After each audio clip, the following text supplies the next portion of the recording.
Happy Friday, Dragons. Welcome back to Inside Ambition, and thank you for tuning in to this week's episode of the Main Report, the weekly news rewind so that you don't get left behind.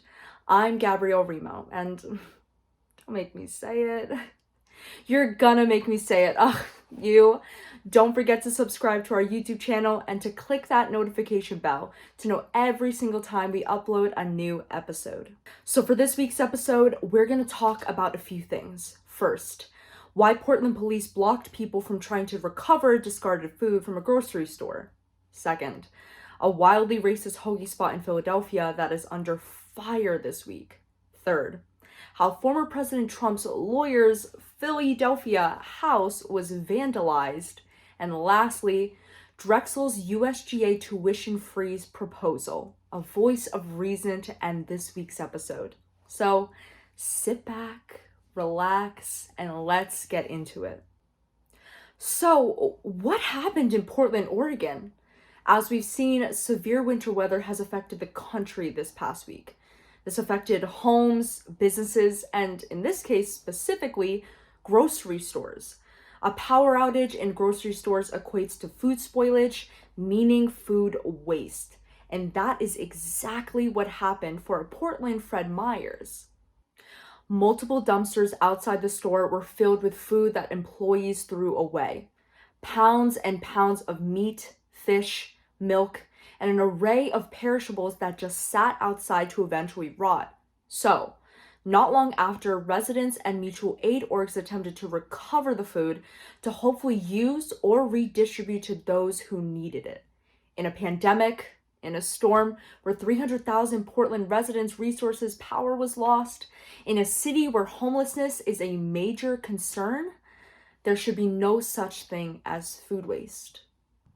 But the people weren't allowed to claim the food. Now, what's the justification for this? Representatives from Fred Meyers said that the food was spoiled and they did not want people to salvage unsafe food, claiming they did not want anyone to be risked of foodborne illness. But because a small angry crowd was building, a Fred Meyers employee called the police, to which they came and guarded the dumpsters of food. About a dozen police officers stood there and, more so, tried to separate employees from the crowd. They stayed for about an hour and left due to no posed danger. So, the crowd headed for the dumpsters once again, and while the police were called, they said they wouldn't come back unless imminent danger was posed.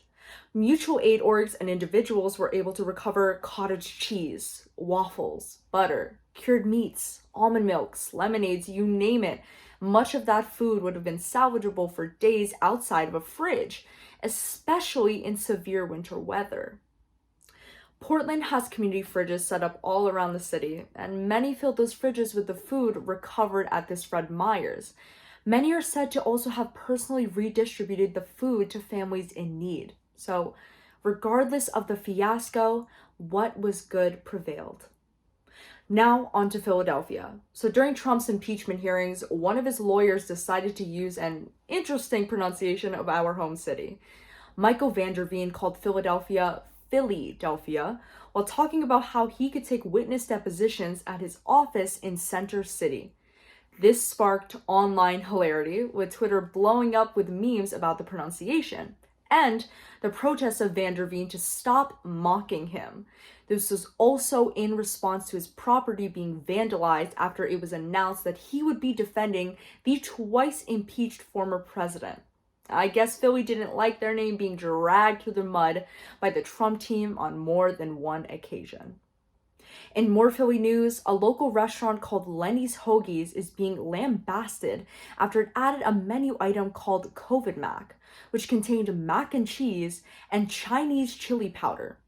This is extremely harmful to the Asian American community, which has seen a rise in hate crimes following the Trump administration, who called the coronavirus the China flu due to early cases being found in Wuhan, China. And since receiving the backlash, the restaurant has removed the item and kinda publicly apologized. And lastly, Drexel news. As the community is adjusting to the financial wedges at the hands of COVID-19, Drexel's Undergraduate Student Government Association has proposed the creation of a student stimulus fund, as well as a tuition freeze and reduction for the upcoming academic year. So maybe, just maybe, Congress, take notes. About a year ago, they were able to gather about 700 signatures and personal testimonies by students to force Drexel to recognize the financial struggle students were facing by implementing a tuition freeze. Students were open about sharing how they've been affected and how a tuition reduction and a student stimulus fund would really serve them.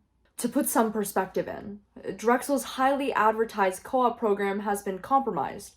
RAs lost their positions, and with that, their housing, and work-study positions were cut. So essentially, USGA is calling for the attention on students' basic needs. More and more are students being pushed to make the decision of dropping out due to financial insecurity, and USGA is essentially pulling up that question. Drexel, what are you going to do about this? Even the smallest changes can be impactful. We know this. But despite the increased popularity amongst Drexel students for a tuition reduction, Drexel admin's proceedings seem indefinite. But that's all, Drexel Dragons. Thank you for watching this week's episode of the Main Report. I encourage you during these times to help others in need and to pay attention to the world around you. Be well.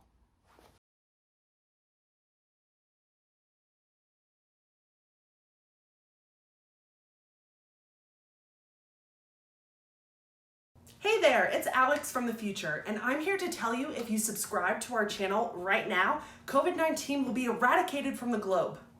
Don't believe me? Go ahead, subscribe, you'll see.